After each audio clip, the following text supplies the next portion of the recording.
আসসালামু আলাইকুম। সবাই কেমন আছেন?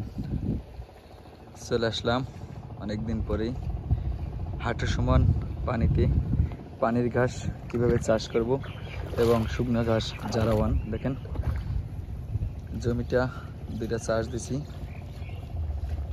এরপরে আপনার প্রতি শতাংশতে 250 গ্রাম পটাশ, 250 গ্রাম ড্যাপ সার ব্যবহার করার পরে 3 নম্বর চাষ দেওয়া হয়েছে। এরপরে এভাবে সিরিয়াল করে চাষ করা হয়েছে। যেহেতু আমার নিজস্ব চারা ছিল, যার কারণে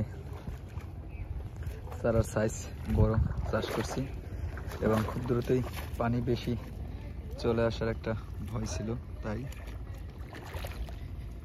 বড় যে সাইজগুলো দেখা দিতেছি এগুলো কাটে দেওয়া হবে লাগানো শেষ হলে। এবং এই সাইডে জারাওয়ান হাইব্রিড গাছ চাষ করবো। যে মাথায় সিরিয়াল করে উঁচা করতেছি, এরপরে আর কি জারাওয়ান চাষ করব। এইগুলো নতুন প্লট, এখন বর্তমানে 1 ফুটের সম পরিমাণ পানি আছে। দেখেন আপনারা আপনাদের অঞ্চলে যেসব জমিতে বেশি পানি থাকে সেই সব জমিতে ঘাস চাষ করলে এরকম 100% সোজা খাড়া করে রোপণ করবেন, তাহলে ভালো হবে। এবং পানির ঘাস সর্বনিম্ন 1 ফিট গ্যাপ দিতে হয়, তাহলে আর কি ফলনটা ভালো পাওয়া যায়, না হলে মিষ্টি হয়।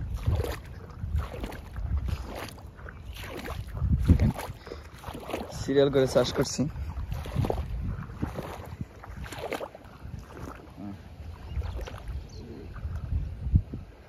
নিজস্ব চারা থাকার কারণে চারা বেশি বড় দিয়েছি, কারণ যে কোনো সময় পানির পরিমাণ বেশি হতে পারে।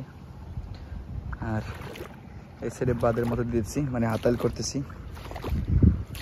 জারাওয়ান হাইব্রিড ঘাস, এলিফ্যান্ট, স্মার্ট, এই ধরনের ঘাসগুলো চাষ করব। এখানে জমির পরিমাণ 8 বিঘা। এই বাদের উপরে জারাওয়ান হাইব্রিড ঘাস চাষ করব। স্মার্ট নেপিয়া 4 ফিট গ্যাপ দিছি। আপনারা আপনাদের নিম্ন অঞ্চলে চাষ করলে একটু খরচের সংখ্যা বেশি হয়, কিন্তু স্থায়ী সমাধান হয়, পানিতে পচার সম্ভাবনা থাকে না। দেখেন এই হলো অবস্থা। এভাবে এই জমিটা আপনার বছরে 3 মাস কি 4 মাস পানি থাকে, বাকি সময় শুকনো থাকে। এই কারণে আর কি আতাল বেঁধে দিচ্ছি। এই আতালের উপরে দিয়ে ঘাস চাষ করবো। এগুলো তো বাদ হবে পরবর্তী ভিডিওতে, আপনাদেরকে চাষ করার পরে দেখাবো। এগুলো তো আর কি বাদ দেওয়া হবে। আপনার প্রথম 2টা চাষ দেওয়ার পরে প্রতি শতাংশতে 250 গ্রাম ইউরিয়া এবং 250 গ্রাম পটাশ ব্যবহার করছি। এরপর 3 নম্বর চাষ দিছি।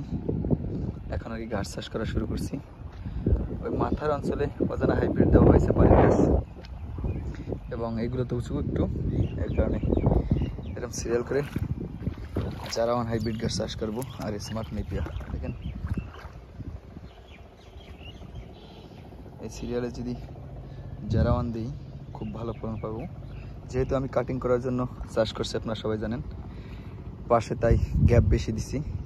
আপনারা অবশ্য গ্যাপ খামারের জন্য চাষ করলে গ্যাপ কম দেবেন, 2 ফিট থেকে 2.5 ফিট দিলে যথেষ্ট। আর আমি 4 ফিট দেওয়ার কারণ পুরো হাতালের উপরে স্মার্ট নেপিয়া বা জারাওয়ান দেবো, তো যার কারণে আর কি গ্যাপ বেশি দিছি।